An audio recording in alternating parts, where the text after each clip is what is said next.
I stared at the phone in my hand, sleek, black, definitely not mine. The screen lit up with another message, "Missing you already, baby." My stomach twisted as I scrolled through dozens of similar texts. Each one a dagger to my gut. "I'm Gracie, and 5 minutes ago, I was just doing laundry. Checking pockets before tossing David's jacket in the wash, a habit from when Eli was little and would stuff rocks and half-eaten candies in his coat. Now my 6-year-old knows better than his father. Mommy, can we have pizza tonight?" Eli's voice floated down from upstairs, innocent and clear. My fingers tightened around the phone. "Sure, sweetie. Just give me a minute."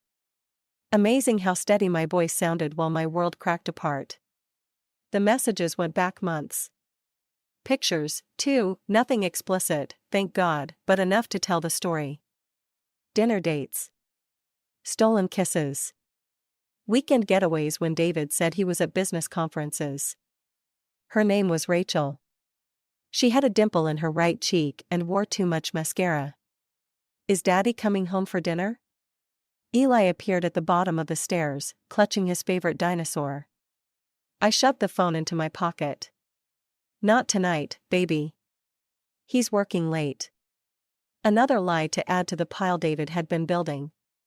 He's always working late now. Eli's lower lip trembled slightly. "Come here." I pulled him close, breathing in the scent of apple shampoo and fruit snacks.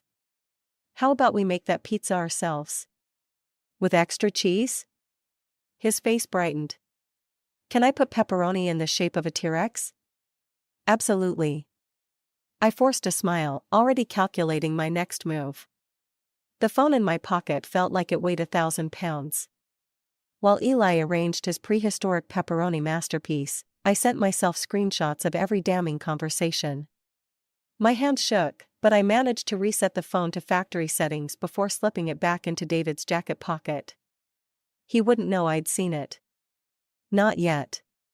"Look, Mommy. It's roaring." Eli pointed proudly at his creation. "That's amazing, sweetie." I ruffled his hair, remembering how David used to do the same thing. How many other habits and gestures had he shared with her? The front door opened at 7:30. David's footsteps in the hallway, his briefcase hitting the floor with a thud. I'd heard this sound thousands of times before, but tonight it made my skin crawl. "Something smells good." He appeared in the kitchen doorway, all perfect smile and loosened tie. "We made pizza." Eli launched himself at his father. "Look, it's a T-Rex." "Wow, buddy, that's incredible." David scooped him up, and for a moment, I saw the man I married, the one who used to spend hours building blanket forts and reading bedtime stories. What happened to him? How was work? I asked, my voice honey-sweet with poison. "Busy. That merger's killing me."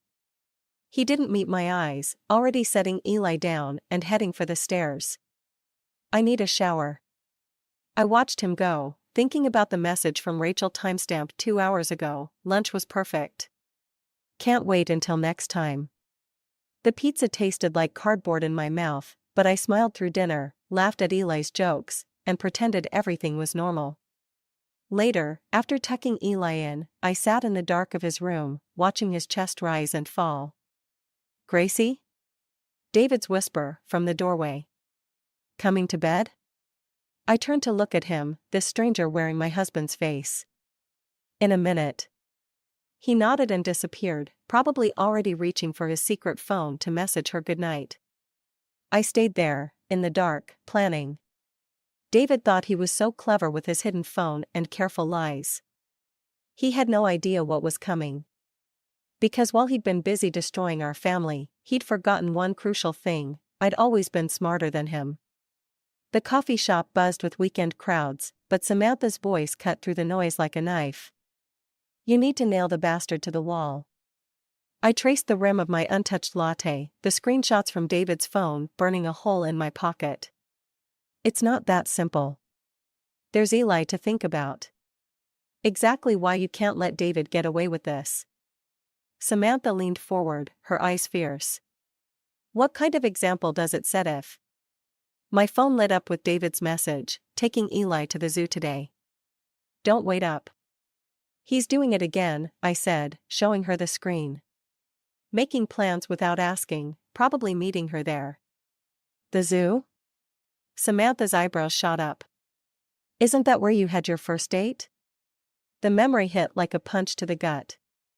David, younger and earnest, buying me cotton candy and telling terrible jokes about the penguins. Now he was probably doing the same routine with Rachel, recycling our history like used furniture. I'm going, I announced, grabbing my purse. I need to see for myself. Gracie, wait, but I was already heading for the door. The zoo parking lot was packed. I spotted David's car easily, the silver BMW he'd insisted on buying last year, another warning sign I'd missed. I parked far enough away and waited. 20 minutes later, they emerged. David held Eli's hand, and Rachel walked on his other side, her fingers brushing against his arm. They looked like a perfect little family, and bile rose in my throat. Look, Daddy. Eli pointed at something, bouncing with excitement. Rachel laughed, touching David's shoulder with casual intimacy. My phone buzzed. Samantha, don't do anything crazy. Think of Eli. I watched them disappear into the crowd, my hands shaking as I typed a response. Too late. That evening, David brought home a tired but happy Eli, who clutched a stuffed penguin. Mommy, we saw lions. And penguins. Anne. That's wonderful, sweetie. I kissed his forehead, breathing in the scent of sugar and excitement. Why don't you go get ready for bath time? David lingered in the kitchen, loosening his tie. He had a great time today. I'm sure he did. I kept my voice neutral, loading dishes into the dishwasher. The zoo's always been special, hasn't it? He paused, something flickering across his face. What do you mean? Nothing. I smiled, all teeth. Just remembering our first date there. The cotton candy, the penguin jokes. You still tell those? The color drained from his face. Gracie. Daddy. Eli called from upstairs. Can you read me a story? David hesitated, looking between me and the stairs. We should talk. Should we? Seems like you've been doing plenty of talking with someone else. I turned away, my hand steady as I wiped the counter. Better not keep Eli waiting. He's had such a special day with his daddy. Later, after Eli was asleep, David found me in the living room. About today. Save it. I stood up, gathering the scattered toys. I have a meeting with my lawyer tomorrow. Lawyer? His voice cracked. Why would you? To discuss my options. I met his eyes. Unless you'd like to tell me about Rachel now? He stumbled backward, like I'd struck him. How did you? Does it matter? I moved past him, toward the stairs. By the way, you should be more careful with your phones. Both of them. Wait, please, he grabbed my arm. We can work this out. For Eli's sake. I jerked away. Don't you dare use our son as a shield. Not after parading your girlfriend around him at the zoo. She's not, it's not what you think. No? I pulled out my phone, showing him the screenshots. Then explain these. Actually, don't bother. Save it for the lawyer. I left him standing there, mouth open, excuses dying on his lips. Upstairs, I checked on Eli, his new penguin clutched tight against his chest. The sight of it made my heart ache, but it also strengthened my resolve. David thought he could rewrite our history, replace me in our family story. But he'd forgotten something crucial. I wasn't just a character he could write out. I was the author of my own revenge, and his chapter was about to end. The restaurant's warm lighting couldn't soften Rachel's sharp features as she stirred her untouched coffee. I don't understand. Who did you say you were again? Gracie Thompson. My voice stayed steady, despite the rage bubbling beneath my skin. David's wife. The color drained from her face. Wife. But he said, she stopped, her perfectly manicured fingers trembling around her cup. Let me guess. He told you we were separated? Getting divorced? I pulled out my phone, sliding it across the table. Here's Eli's birthday party from 2 months ago. Notice how happy Daddy looks, blowing out the candles with our son? Rachel stared at the photo, her mascara-heavy lashes blinking rapidly. He said Eli was his nephew. That hit harder than I expected. David hadn't just erased me, he'd denied his own son. Interesting. Was that before or after he took you to the zoo? To our spot? I need to go. She grabbed her purse, but I caught her wrist. Sit down, Rachel. We're not finished. She sank back into her chair, mascara smudging as tears formed. I didn't know. You have to believe me. Oh, I believe you. I released her wrist. David's good at lying. To everyone. My phone buzzed, David's face appearing on screen. I showed it to Rachel. Want to answer it? She shook her head, wiping her eyes. How long have you known? Long enough to gather evidence. Bank statements, hotel receipts, photos. I leaned forward. Tell me, does your company know you've been sleeping with a board member?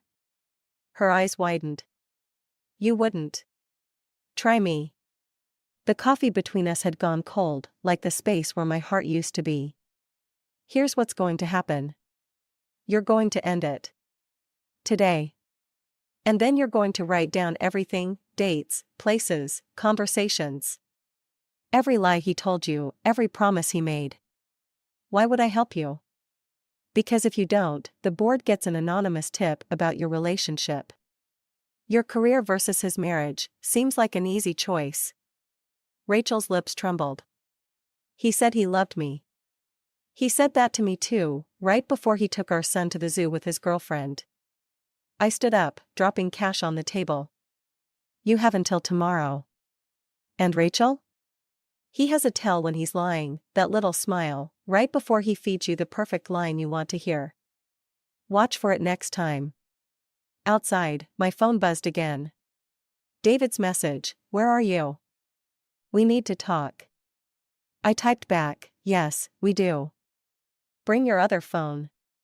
The drive home felt surreal, like I was watching someone else navigate through traffic. David's car was already in the driveway when I arrived. Through the window, I could see him pacing in the kitchen. My phone lit up one last time, Rachel, I'll tell you everything. I walked into my house, our house, where family photos still hung on the walls like artifacts from another life. David spun around, his face pale. Where were you? He demanded. Having coffee with Rachel. I watched the blood drain from his face. She says hello.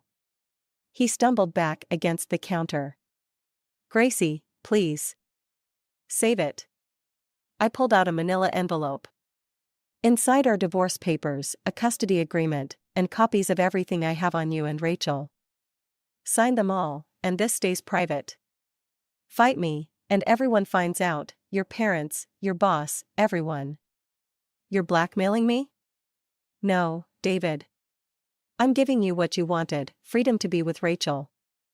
Oh wait, I checked my phone, showing him Rachel's message, maybe not anymore. He lunged for the phone, but I stepped back. Don't. You've taken enough from me. What about Eli? His voice cracked. He needs his father. You should have thought about that before you made him your fictional nephew. I headed for the stairs, leaving the envelope on the counter. You have until tomorrow to sign. After that, I stopped being nice. Gracie, he called after me. I'm sorry. I paused on the stairs, not turning around. No, you're sorry you got caught. But don't worry, I'm just getting started. Linda's hands trembled as she set down her teacup. I found these in Paul's study. She slid a stack of papers across the kitchen table. David's been planning this for months. Bank statements. Investment accounts. Property deeds. All carefully hidden, all moved into offshore accounts. My stomach lurched as I saw the dates. The first transfer was made the day after Eli's birthday party. There's more, Linda whispered, glancing toward the doorway as if Paul might appear. He's been interviewing for positions in Chicago. The room tilted sideways. Chicago? Paul overheard him on the phone. He's already accepted an offer. Linda reached for my hand. He can't take Eli, Gracie. I won't let him. I pulled away, pacing the sunlit kitchen where I'd spent countless holidays with this family. Why are you showing me this? Because I failed my own daughter 30 years ago. Linda's voice cracked. I watched Paul destroy her in their divorce, take everything, including my grandchildren. I won't watch it happen again. A car door slammed outside, Paul's distinctive heavy footsteps on the porch. Linda snatched the papers, stuffing them into my bag. Thursday nights, he plays bridge. The safe combination is Eli's birthday. Paul burst in, his presence filling the room. Well, if it isn't my favorite daughter-in-law. Finally come to talk some sense into that boy of mine? I forced a smile, shouldering my bag.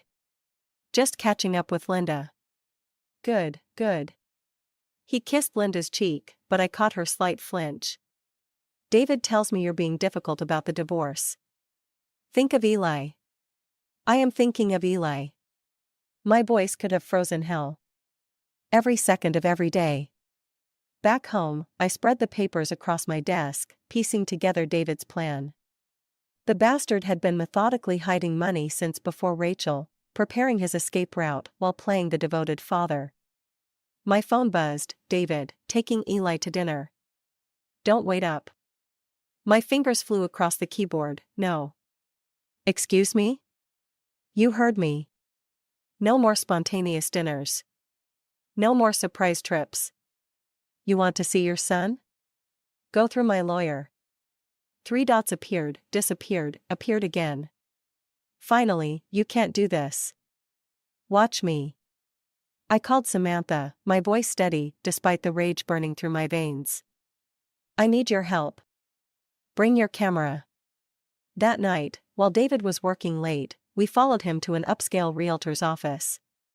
Through the window, I watched him shake hands with a woman in a power suit, accepting a folder labeled Chicago Properties. Got it? I asked Samantha, who nodded, reviewing the photos on her camera. Every sleazy second. She squeezed my arm. What's your play?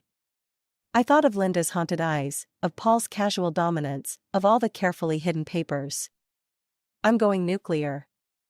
The next morning, I walked into David's office building, straight past security, my heels clicking against marble floors. His secretary's eyes widened as I approached. Mrs. Thompson. Mr. Thompson is in a meeting. I pushed open his office door. David sat with 3 board members, mid-presentation. Honey. His fake smile appeared. This isn't a good time. Actually, it's perfect. I dropped a thick folder on the conference table. Since everyone's here, we can discuss your plans for Chicago. And these offshore accounts. Oh, and let's not forget Rachel from marketing. The blood drained from his face as the board members reached for the documents. Gracie, please. I particularly enjoyed the part where you planned to take our son across state lines without my knowledge. I turned to the shocked executives.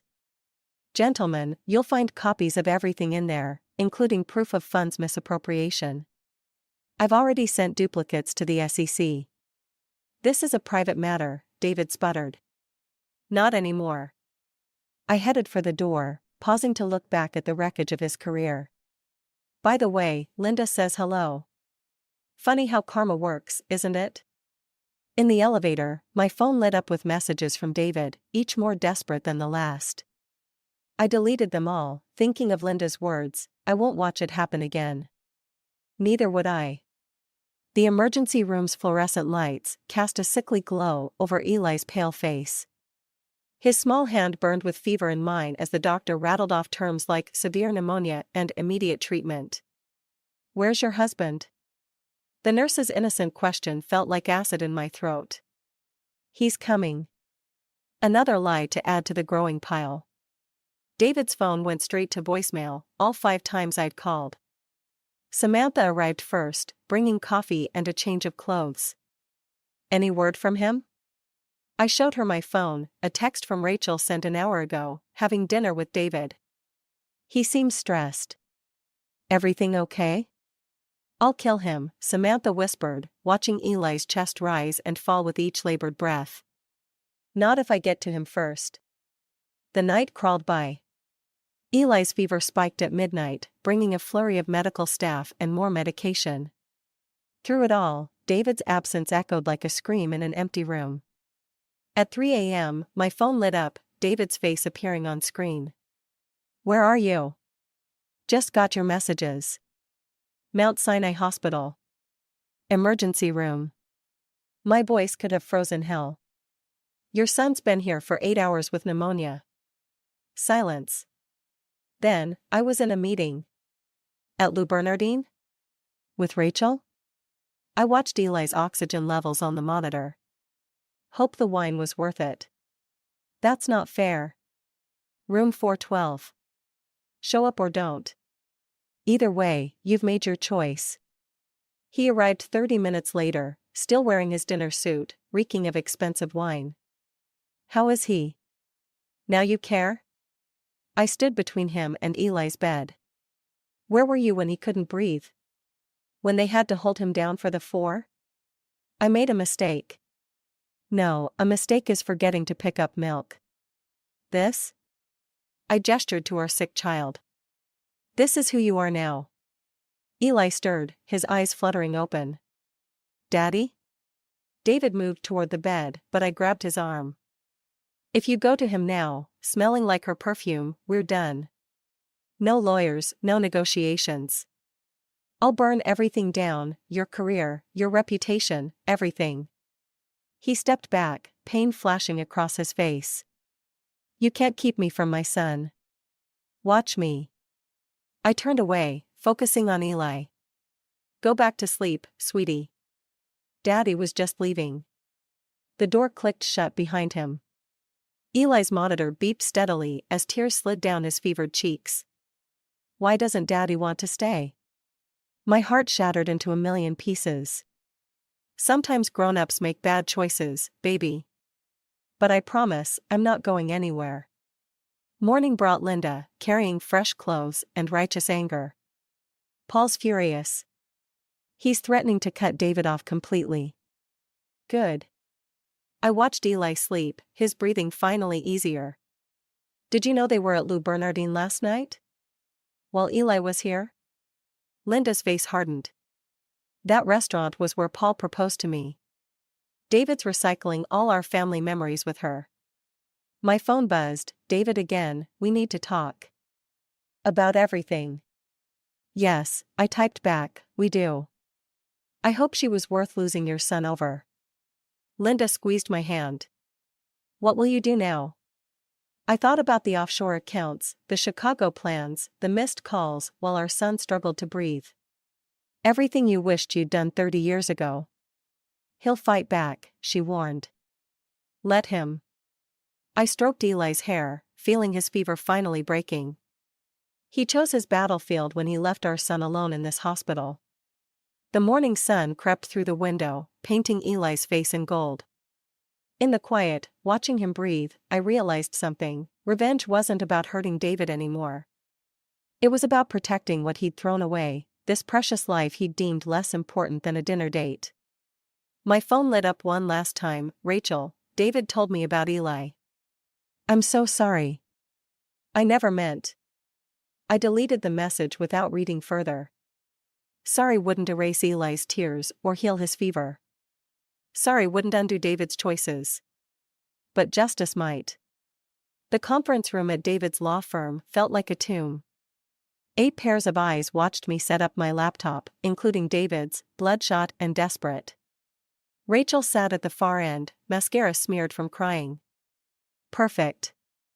Mrs. Thompson, the managing partner, cleared his throat. You claim to have evidence of financial misconduct? I clicked through the first slides, bank transfers, property documents, all bearing David's signature. My husband has been systematically hiding assets for months, preparing to flee the state with our son. David's chair scraped against hardwood. That's not. Sit down. Paul's voice cracked like a whip. He'd insisted on attending, despite David's protests. Let her finish. The next slide showed text messages, hotel receipts, restaurant bills. Rachel's soft sobbing provided the perfect soundtrack to David's downfall. While embezzling company funds, I continued, he was also carrying on an affair with Rachel Miller from marketing. Using company resources to finance their relationship. You vindictive bitch, David snarled, mask finally slipping. You think this makes you noble? Destroying everything just to hurt me? I met his eyes. No, what makes me noble is that I waited until Eli was released from the hospital before doing this. Something about basic human decency you wouldn't understand. The managing partner raised his hand. These offshore accounts were set up the day after our son's birthday party. I played the final card. The same day David accepted a position with your Chicago competitors. I have those emails too. The room erupted. Partners shouting, Rachel fleeing in tears, Paul's face purple with rage. Through it all, David stared at me, something dangerous flickering in his eyes. You've ruined everything, he whispered. No, you did that yourself. Security arrived to escort David out. I packed my laptop, hands steady, despite the adrenaline coursing through my veins. Victory tasted like ashes. The parking garage was dark when I left. My footsteps echoed between concrete pillars, keys clutched like weapons. Feel better now? David emerged from behind a column, tie loose, eyes wild. Proud of yourself? Stay back. I reached for my phone. Or what? You'll destroy me again? He laughed, harsh and broken. There's nothing left to take. There's Eli. Wrong thing to say. David lunged forward, grabbing my arm. You won't keep my son from me. Let go. I twisted away, but his fingers dug deeper. I gave you everything. His voice echoed off concrete walls. The house, the lifestyle, all of it. And this is how you repay me? You gave me lies. I wrenched free, stumbling backward. You gave me betrayal and empty promises, while planning your escape. I loved you. He swung wildly, fist connecting with the pillar beside my head. No, I whispered, you loved yourself. Security cameras caught everything, his rage, my fear, the moment he nearly crossed a line he couldn't uncross. Tomorrow, those videos would reach the judge handling our custody case. Another nail in David's coffin. But tonight, sitting in my car with shaking hands, victory felt hollow. Eli's voice echoed in my head, why doesn't Daddy want to stay? My phone lit up, Linda, Paul's disowning him. It's done. Then Rachel, I'm so sorry. You were right about everything. Finally, Samantha, Eli's asking for his father. I stared at the messages through blurring tears. I'd won, destroyed David's career, exposed his lies, secured Eli's future. So why did it feel like I'd lost something too? The garage's shadows stretched like prison bars across my windshield. Somewhere above, David was probably clearing out his office, his carefully constructed life crumbling around him. Just like I'd planned. But revenge, I was learning, was like a double-edged sword. In cutting him down, I'd drawn my own blood too. And somewhere in this wreckage, our 6-year-old son still waited for his father to come home. I started the car, hands steady now. One last text arrived, David, you'll regret this. Maybe. But I'd regret letting him hurt Eli more. Sometimes victory tastes like ashes, but ashes make fertile ground for new beginnings. Paul's study felt smaller than I remembered, the leather and mahogany closing in like a trap. David sat across from his father's desk, shoulders slumped, while Paul paced behind him. You're not just a disappointment, Paul's voice cut through the silence. You're a disgrace to this family. I hadn't planned to be here for this, but Linda had insisted. He needs to see what he's lost, she'd whispered, squeezing my hand. I can explain, David started. Explain what? Paul slammed a folder onto the desk. How you embezzled from your firm? Betrayed your wife? Abandoned your sick child? Each accusation landed like a physical blow. David's fingers twitched toward the crystal decanter on the side table, another inherited habit, another weakness exposed. Or explain how you planned to steal your son away to Chicago. I added quietly. Using money from your father's trust fund? David's head snapped up. You told them about that too? No, son. Paul's laugh was bitter. Your mother found the paperwork months ago. We've been watching you destroy yourself ever since. Linda stepped forward from her corner. We thought you'd come to your senses. Choose your family. Like you did, Mom? David's voice dripped venom. Standing in the corner while Dad runs everything? Is that what family means? Don't you dare, Paul growled, but Linda raised her hand. No, let him speak. Her voice was steel wrapped in silk. Let him explain why he's following your example, Paul. The affairs, the secrets, the controlling everything through money. The room froze. Paul's face went from red to white. Linda. The difference is, she continued, I stayed silent to protect our children. Gracie spoke up to protect hers. David laughed, harsh and hollow. Protect him? She's destroying his life. No, I stepped closer, forcing him to meet my eyes. You did that when you chose Rachel over his hospital bed. When you planned to tear him away from everything he knows. I love my son. You love yourself more. He lunged forward, but Paul caught his arm. Enough. Let him go, I said quietly. Let him show Eli exactly who his father is. David wrenched free, breathing hard. You've taken everything. My job, my reputation. Your offshore accounts? Paul interrupted. The trust fund? Yes, those are gone too. As of this morning, everything's been transferred to an education trust for Eli. The color drained from David's face. You can't. I can and I did. Paul sat heavily behind his desk. It's what your grandfather would have wanted. Family money for family values. Then I'll fight it, David snarled. All of it. The divorce, custody, everything. With what? Linda's voice was almost gentle. Your firm's partners are cooperating with the SEC. Rachel's given a full statement. Even your Chicago position's been withdrawn. I watched the reality sink in, watched David's carefully constructed world crumble, completely. In that moment, he looked startlingly like the man I'd married, lost, vulnerable, human. I never meant, he whispered. I know. And suddenly, I did. You never meant for any of this. Just like you never meant to miss Eli's hospital stay, or hurt me, or become your father. Paul flinched. Linda reached for his hand. But you did. I moved toward the door. And now you have to live with it. Gracie, please, David's voice cracked.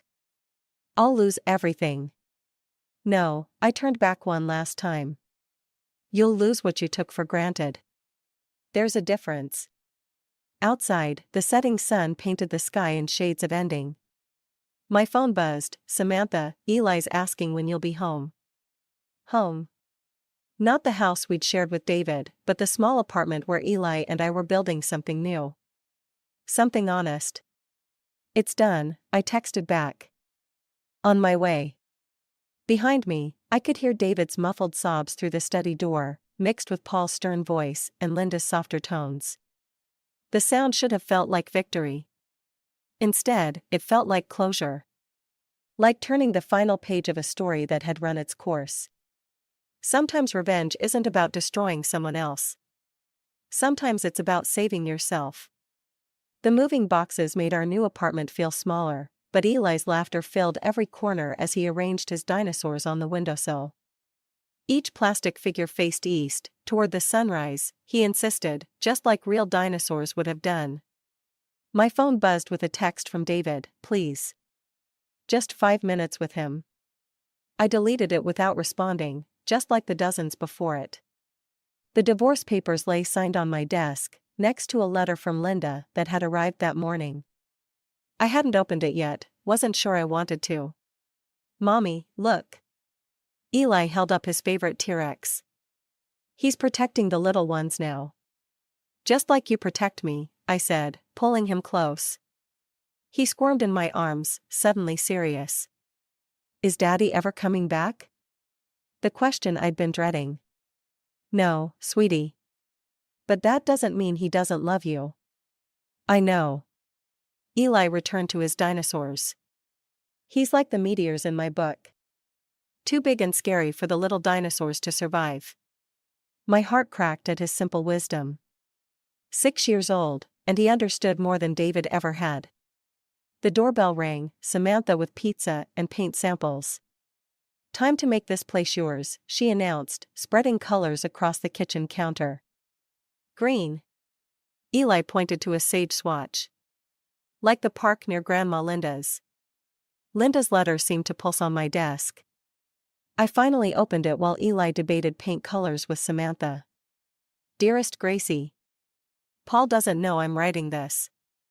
He's still trying to fix David, as if our son were a broken investment to be restructured. But you and I know better. I spent 30 years watching Paul become the man David tried to be, successful, powerful, empty. I stayed because I thought it would protect my children.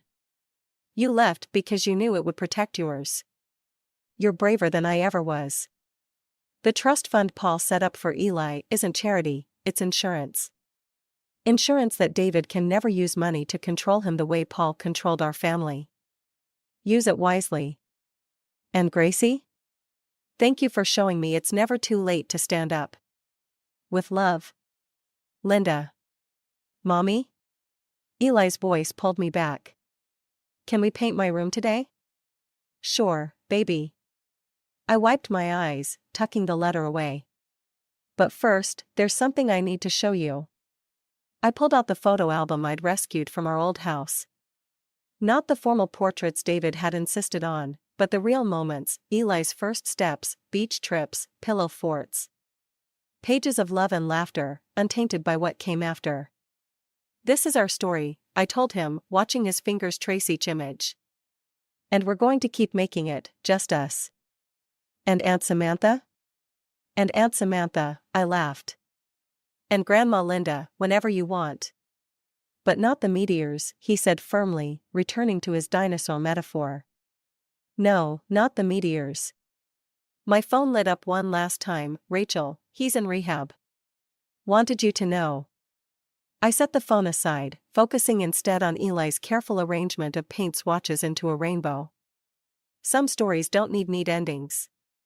Some revenge isn't about destruction, but reconstruction. Building something stronger from the wreckage. Ready to paint? Samantha held up rollers like swords. Eli grabbed one, immediately dotting my nose with green. His giggle echoed off bare walls, filling empty spaces with possibility. This wasn't the ending I'd imagined when I'd first found David's hidden phone. It was better. Because revenge hadn't given me back what I'd lost, it had given me something new. A chance to write our own story, without shadows or secrets. Just a mother, a son, and a future as bright as dinosaurs facing the sunrise.